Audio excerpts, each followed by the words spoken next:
Hi అండి. మామిడికాయ juice చేసుకుందామా? వచ్చేయండి. ముందరగా మామిడికాయ ముక్కలు చక్కగా కట్ చేసి పక్కన పెట్టేసుకోండి. వీటిని మిక్సీ జార్ ఒకటి తీసుకోండి. దాంట్లో ఏం చేద్దామంటే కొంచెం షుగరు, కొంచెం బెల్లం, ఈ రెండు కలిపేసి చక్కగా మిక్సీ జార్లో వేసేయండి. మిక్సీ జార్లో వేసేసి పేస్ట్ లాగా మెత్తగా అయిపోవాలన్నమాట. మనకి మ్యాంగో జ్యూస్ దొరికిద్ది చూసారా, ఆ టైప్లో అయిపోవాలన్నమాట.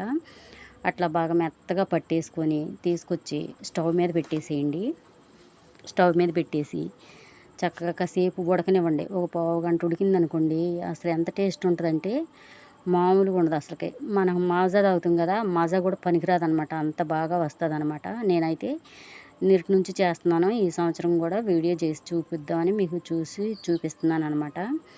మా ఇంటికి ఎవరైనా వచ్చినా సరే నేను ఇస్తాను గ్లాసులలో. చాలా బాగుంటుందండి. నేనైతే ఇందులో స్టోర్ పెట్టేసుకుంటున్నాను. ఉడకబెట్టేసి ఆరబెట్టేసి స్టీల్ది కానీ లేదంటే గాజు సీసా కానీ స్టోర్ పెట్టేసుకోండి. ఇది గ్లాసులో 2 స్పూన్లు వేసుకొని ఐస్ వాటర్ పోసేసుకొని 2 ఐస్ క్యూబ్స్ వేసుకోండి. అసలు ఎంత బాగుంటుందంటే మీరు తాగితే అసలు వదిలిపెట్టరనమాట. న్యాచురల్గా ఉంటుంది. ఇలా తయారు చేసుకోండి. ఎలా ఉంది, నచ్చితే ఒక లైక్ చేసి షేర్ చేసి కామెంట్ ఒకటి పెట్టండి. ఇంకా సబ్స్క్రైబ్ చేయండి. ఇలాంటి వీడియోలు నేను మీకు ఇంకా ఎన్నో చేసి చూపిస్తాను. ఎలా ఉందో, నచ్చిందా మీకు? ఇప్పుడు ఎలాగో మామిడికాయలు దొరుకుతాయి కాబట్టి ఒకసారి ట్రై చేయండి. నచ్చితే మీరు చేసి దాచుకుంటారనమాట. ఓకేనా? ఎలా ఉంది, నచ్చిందా? బయట కొనుక్కునే కంటే ఇట్లాగైతే చాలా బాగుంటుందని నా అభిప్రాయం. ఓకేనా? కామెంట్ పెట్టండి. బాయ్ అండి.